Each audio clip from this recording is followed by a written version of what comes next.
In today's episode, Darlene asks, I'm getting lots of connection request sales pitches on LinkedIn. Does this spray and pray technique actually work? I'm getting them too, several dozen a day. And at least they say up front it's a sales pitch so I can decline the request, which is handy, rather than being that person that sends you the connection request, and then the moment you hit connect, you get what we jokingly call a pitch slap, where you immediately get a sales pitch and you have to go and unfollow the person and report them as a spammer, etc. Does the technique work? Yes and no. Any automation, any of these mass spray and pray tactics does work in the beginning, in the short term, but two things tend to happen. One, if you're using your own personal account, it tends to incur things like bans and having your account canceled, etc., because you're breaking the terms of service, and that's absolutely LinkedIn's prerogative to do. And two, even if that wasn't the case, you're only going to sort of get the lowest common denominator sorts of connections from that style of technique, because in every market there's a curve of demand, right? There's the people who need something right now. There are people who are looking for something. There are people who have a problem that they don't know is a problem yet, and then there are people for whom the problem does not exist. And when you're doing spray and pray anything, spray and pray email, tweets, LinkedIn connection requests, whatever, you're really only going to scrape that very first bucket of people who are so desperate that they'll latch onto anything. Those tend not to be the best customers either, because depending on what you're selling and how much commitment it takes to sell that thing, those folks are not necessarily the world's best planners, or the folks who are interested in a long-term professional relationship. And you absolutely can make a market out of doing service to just the most desperate. But again, that comes with a whole bucket of problems. Those are customers that tend not to pay their bills on time, among other things. As opposed to investing much more heavily over the long term in professional relationships, so that you work your way up the demand curve.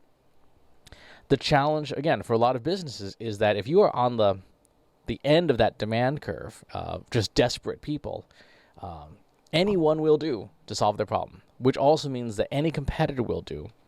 And the moment that that person who has bought your service finds that they are interested in, say, lower costs, etc., they will drop you like a hot potato. As you work your way up the demand curve into more and more relationship-based things where the problem is not obvious, where the problem may not be known, but you have built a reputation as a trusted advisor, it's harder to dislodge you. It's not impossible. There are certainly plenty of companies that will say, like, yep, we had some budget cuts, and this is what we can do. But generally speaking, that relationship will carry you much further. It requires a longer investment. It requires, sometimes months, maybe even years, to build those relationships. But once you have them, then they tend to be something that can be sustained over the long term. So, should you go and automate things on LinkedIn? No, not really. Again, there are bots. There are pieces of software you can buy that can run automated.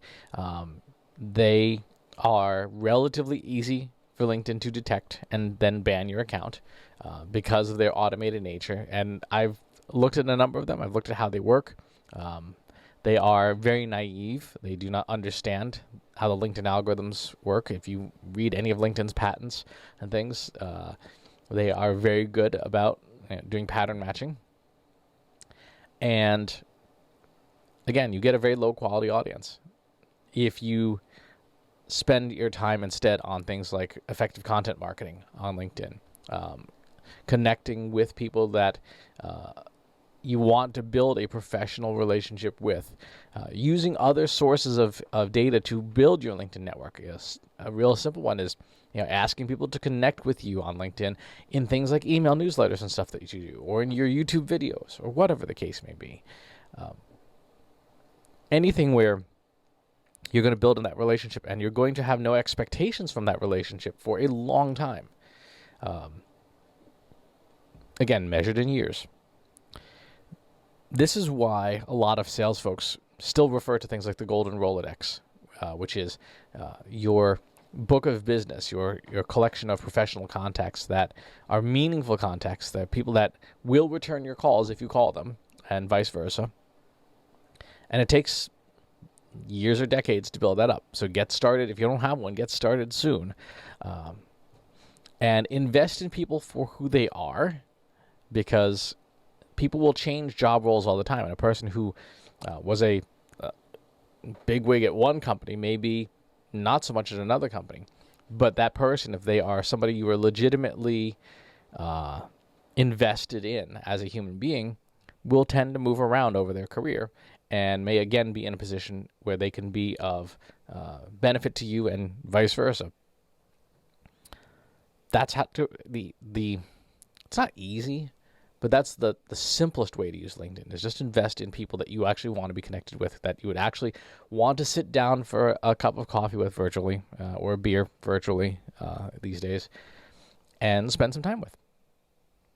So don't automate things. If you have follow-up questions about effectively using LinkedIn, drop them in the comments box below. Subscribe to the YouTube channel and the newsletter. I'll talk to you soon. Take care. Want help solving your company's data analytics and digital marketing problems? Visit trustinsights.ai today and let us know how we can help you.